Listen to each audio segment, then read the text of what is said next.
देखिए 61 हिजरी 10वीं मुहर्रम तो आपको याद है ना, करबला का मैदान, अली असगर भी शहीद हो गए, अली अकबर भी शहीद हो गए, अब्बास भी शहीद हो गए, कासिम बिन हसन भी शहीद हो गए। आखिरी वक्त आया, इमाम हुसैन घोड़े पर सवार हुए, अपनी तलवार को ली, यजीदियों से मुकाबले से पहले एक तकरीर की, एक खिताब किया, है ना? वो खिताब याद है? हम्दो सना दरूद व सलाम के बाद कुछ नसीहत दी और फिर अपना तारुफ कराया। क्या फरमाया? जानते हो मैं कौन हूं? अब मैं मफहूम आपको बयान कर रहा हूं। क्या कहा? जानते हो मैं कौन हूं? मैं अली का बेटा हूं, मैं फातिमा का बेटा हूं, मैं रसूलुल्लाह का नवासा हूं, मेरे ही खानदान में अमीर हमजा हुए, मेरे ही खानदान के जाफर तैयार थे। अब यहाँ सवाल ये पैदा हुआ, इमाम हुसैन ने ये क्यों नहीं कहा कि तुम जानते हो मैं कौन हूँ? मैं 5 वक्त नमाज पढ़ता हूँ। तुम जानते हो मैं कौन हूँ?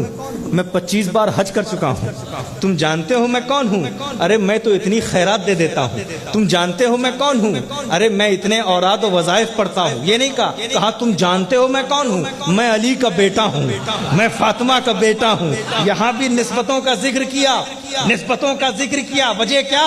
सूफिया फरमाते हैं अगर इमाम हुसैन ये कहते कि तुम जानते हो मैं कौन हूँ, मैं 5 वक्त नमाज पढ़ता हूँ, तो हो सकता है कि यजीदी भी जवाब देते कि नमाज आप क्या, नमाज तो हम भी पढ़ते हैं। अगर हज का जिक्र करते तो हो सकता है कि यजीदी ये कहते हज आप क्या, हज तो हम भी करते हैं। अगर उम्रे का जिक्र करते तो हो सकता है यजीदी ये कहते उम्रा आप क्या, उम्रा तो हम भी करते हैं। ज़कात आप क्या, ज़कात तो हम भी देते हैं। सदक़े आप क्या, सदका तो हम भी करते हैं। लेकिन इमाम हुसैन ने निस्बतों का जिक्र करके ये बता दिया और उनको चुप कर दिया। क्या यजीदियों, तुम नमाज और रोजा तो ले आओगे, अली जैसा बाप कहां से लाओगे?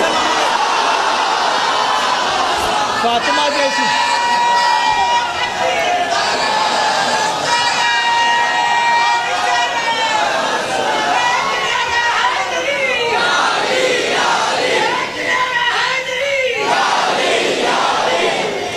लेकिन निस्बतों, अब निस्बत समझ में आ रही है निस्बत क्या है, हक और बातिल में फर्क। हक और आज भी निस्बतें काम आती हैं कि कौन सी जमात हक पर। आज ये सवाल है कौन सी जमात? सब कहते हैं हम हक पर, हम कहते हैं हम अहले सुन्नत, वो भी कहते हैं हम भी अहले सुन्नत। हम कहते हैं हम कुरान वाले, वो भी कहते हैं हम कुरान वाले।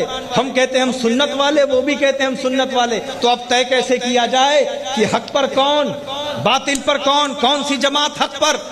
ये निस्बतें काम आती हैं। इसलिए कि अगर आपने ये दावा किया कि हम ला इलाहा इल्लल्लाह मुहम्मदुर रसूलुल्लाह पढ़ते हैं, तो उस जमात ने भी कहा हम भी ला इलाहा इल्लल्लाह मुहम्मदुर रसूलुल्लाह पढ़ते हैं। हमने कहा हम मोमिन, वहां से दावा हुआ हम भी मोमिन। हमने कहा हम नमाज पढ़ते हैं, वहां से दावा हुआ हम भी नमाज पढ़ते हैं। हमने कहा हम ज़कात देते हैं, उस जमात ने भी कहा हम भी ज़कात देते हैं। हमने कहा हम हज करते हैं, उस जमात ने कहा हम भी हज करते हैं। तो तय कैसे हो कि हक पर कौन है, बातिल पे कौन? तो हम यही कहते हैं नमाज, रोजा, हज और ज़कात तो ले आओगे, अब्दुल कादिर जैसा गौस कहां से लाओगे?